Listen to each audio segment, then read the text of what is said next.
Hi, I'm Pat McCormick. Welcome to Go Soldiers. Today we're at Bentonville, and Cousin Matt's on hand. We're going to go explore the Harper House and check out this little-known battle, the Battle of Bentonville, one of the last battles in the South.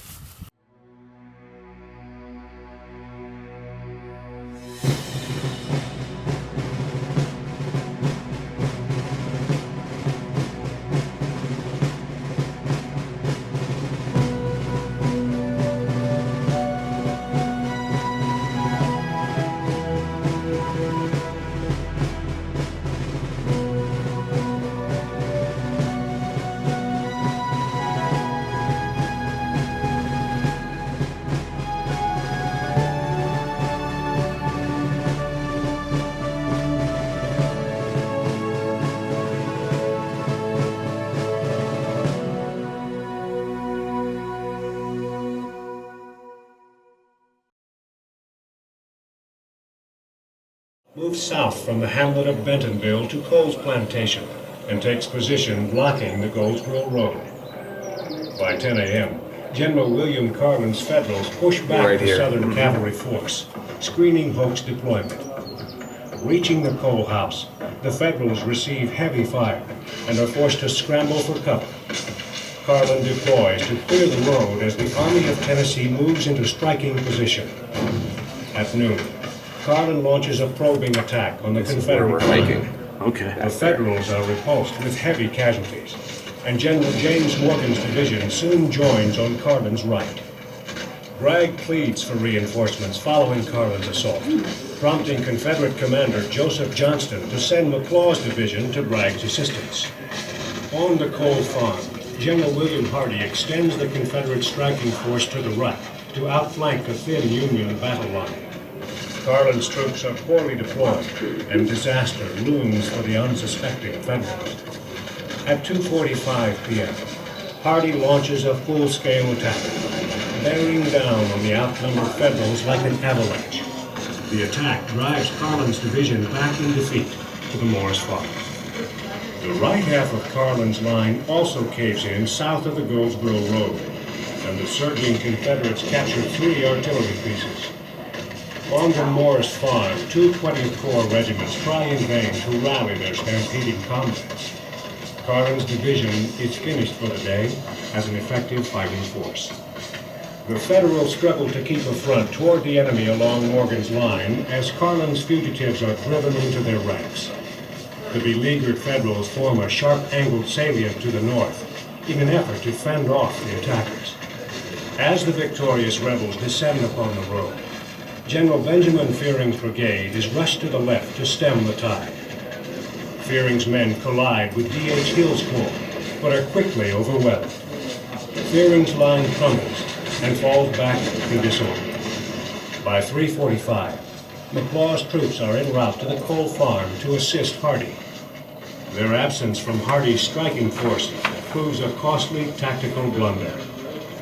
Around 4 p.m., Hoke's division slams into Morgan's Federals below the road. Hoke's and Hill's commands quickly overwhelm Morgan's left, and the northern salient crumbles. The 34th Illinois stands firm, however, preserving the division's security. On the right, 2 aggressive regiments launch a counterattack on Hoke. A violent hand-to-hand struggle ensues in the Smoky Wilderness, and a soldier of the 14th Michigan captures the battle flag of the 40th North Carolina. Having knocked Fearing's brigade aside, troops from Hill's command pour into the resulting gap and veer eastward toward Morgan's line. Morgan is completely surrounded, but at this critical juncture, Hill's advance begins to lose momentum. Fortunately for the Federals, 14th Corps Commander General Jeff Davis had called for reinforcements. General William Cogswell's 20th Corps Brigade is dispatched to the Union right and stumbles upon Hill's men as they attack Morgan.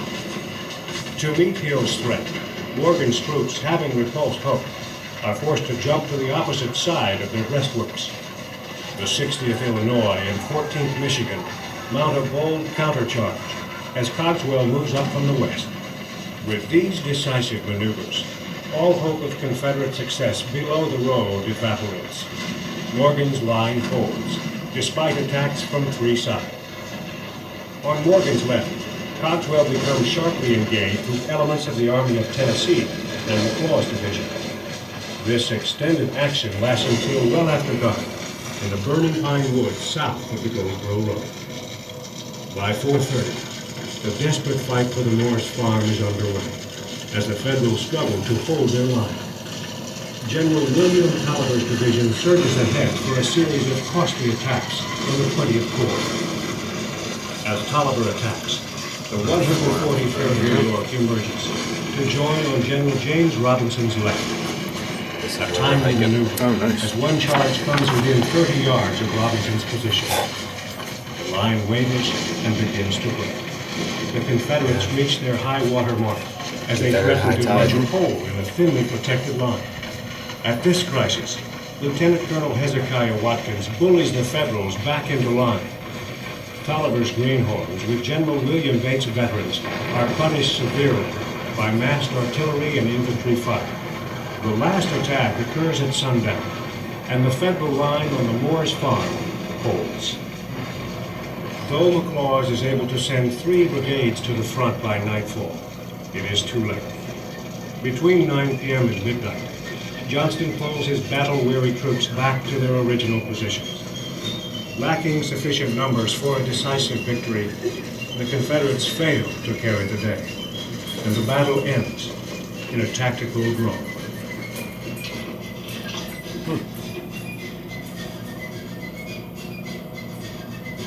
Yeah. We just think about the hand-to-hand combat. Yeah.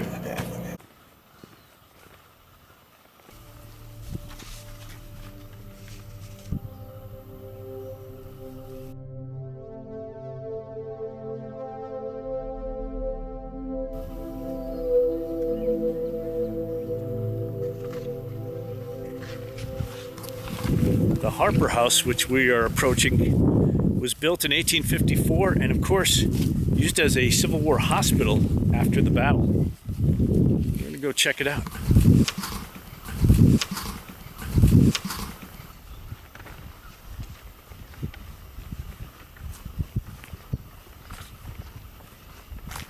All right, let's see.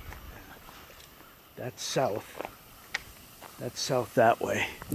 So the surgery would have been on this side of the building. Now, why is that? Because the most light comes in. And then there would be, oh yeah, look at this. See the indentation? Yeah. Right here? That's what you're talking, right here. Right out the window. This is where the limbs and everything came out. This is where the limbs came out. Because you could, the south side, they would have that window open and they would just be stacked up and later buried, but then the ground, as you can see, recedes. You can find this at most places where the ground has gone down. And that's because they all have decomposed now and their ground just goes down. Yeah, so that's proof right there, you know?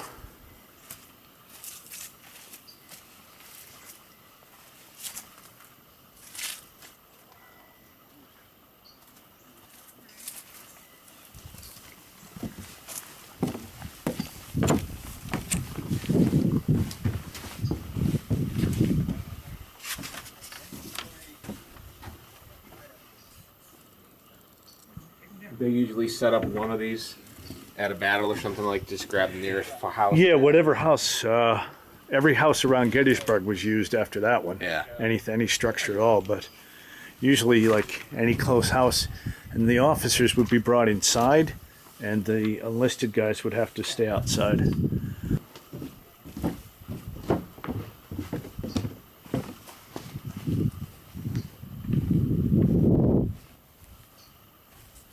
You can see there's not the same indentation No, there's there. not.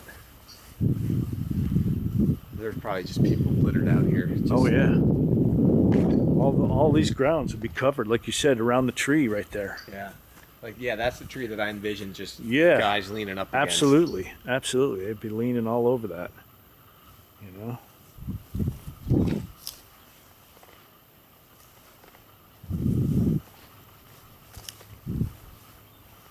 Did they do tours of the house? They do. It doesn't look like it's... Yeah. I mean, they do, but... I've never seen. I mean, look at this one. This guy was definitely here. Oh, yeah. Yeah, there would have been people all around that tree, huh?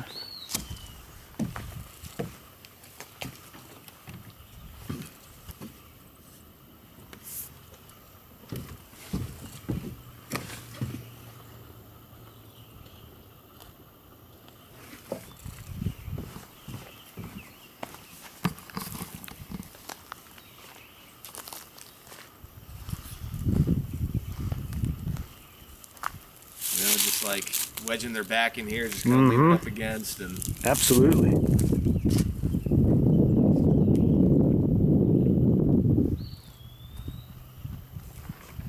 yeah, no, you're right. There's no. There's no on this side, right? Yep. And I did read in there that they would do the surgeries sometimes in open air, but wherever the most light was coming in. Yeah. Yep. My guess is this is probably where they had, you know, their livestock or whatever, considering it was a farm. Right. You know, probably. Could have been a slave cabin too. Oh, yeah. Oh, it's for making cloth. Oh, okay. So. Well, yeah. I mean, this probably. I guess then what were slaves worked, right? Yeah. Right. Yep. There's the cotton. See the cotton right there? And making it into clothing. Chair. Yeah.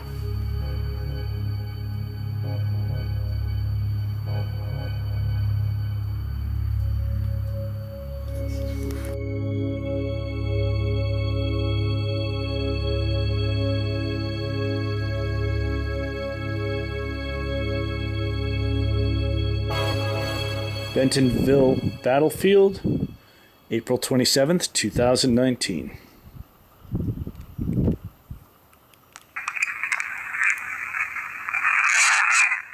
Get out of here. Bentonville Battlefield, April 27th, 2019. Oh man.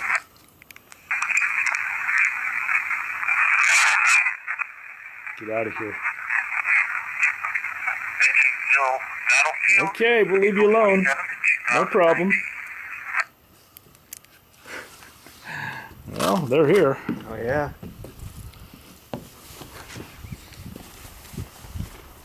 Now I did read Yeah. that this was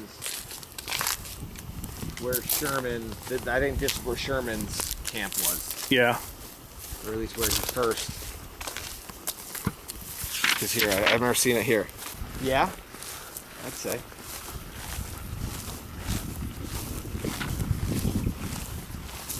Yeah, this is something out here. Look at this.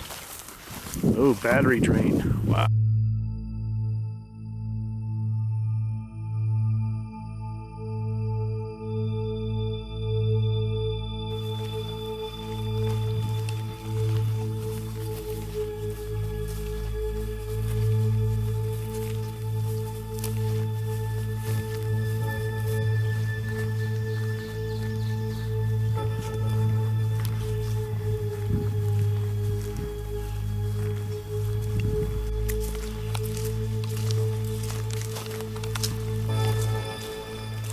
You got to think that I'm sure this was pretty active. Oh, yeah. I mean, just in terms of people back then, Right. just fucking probably just littered with soldiers writing letters or Yep. Yep. you know just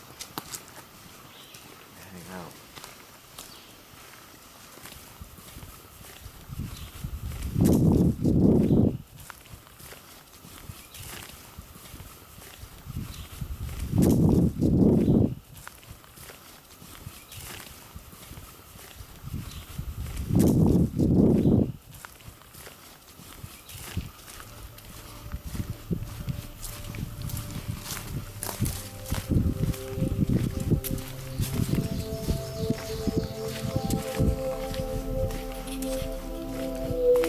Big deal here.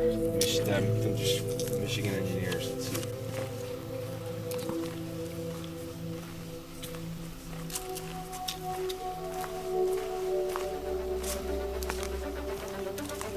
Now we're walking towards that Morris farm.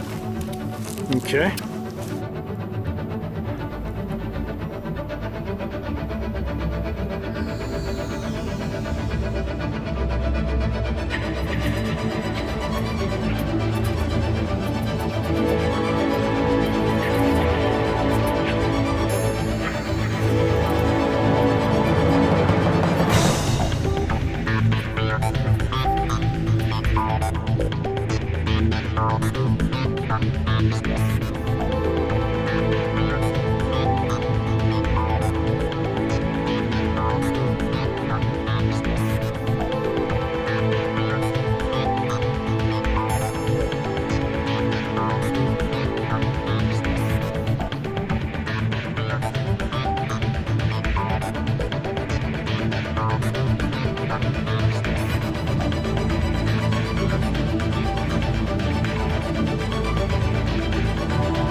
We're here at the Confederate high tide mark, and we got a little confused after helping some guys from the 13th New Jersey and 82nd Illinois cross over. We're trying to figure out where we're at. We're slightly lost. Matt's got his phone though, so we'll be all right.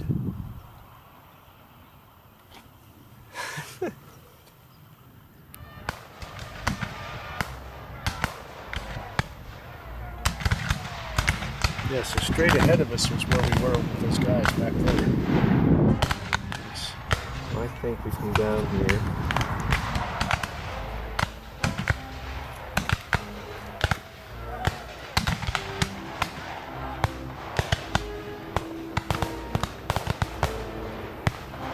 Because we're here looking this way. The way this map reads. Stuart. Hey, there you go. But the way this reads, that our angle of view is here. Right. Here, yeah. That's all empty. Yeah.